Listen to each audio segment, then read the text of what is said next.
Even though he did all things in his life, அவர் என்னதான் ஒரு வாழ்க்கையில செய்தா கூட he was not satisfied. அவருடைய வாழ்க்கையில ஒரு திருப்தி இல்ல. So that here he is saying all is vanity. அதனாலதான் இந்த இடத்துல அவர் சொல்றாரு, மாயை மாயை எல்லாம் மாயை. He asked wisdom for God. அவர் ஆண்டவரிடத்துல அறிவை கேட்டாரு, ஞானத்தை கேட்டாரு. God gave wisdom. அந்த ஞானத்தை ஆண்டவர் அவர் கொடுத்துட்டாரு. And also riches of God.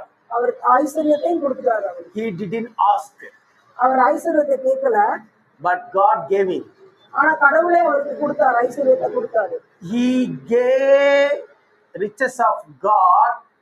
Solomon didn't ask. அவரே கொடுத்தாரு. ஆனா கேட்காத சாலமன் வந்து கேட்கல ஐஸ்வர்யத்தை. ஆனா கொடுத்தாரு, ஆண்டவர் கொடுத்தாரு. God is good all the time. கடவுள் எல்லா நேரத்திலும் நல்லவர். You think in your mind wealth of God is vanity? நீங்க நினைக்கிறீங்களா ஐஸ்வர்யங்கிறது ஒரு மாயை என்பத? கடவுள் கொடுக்கிற ஐஸ்வர்யம். But here it is mentioned vanity of vanities, all is vanity. ஆனா இங்க சொல்லப்பட்டிருக்குது மாயை மாயை எல்லாம் மாயை.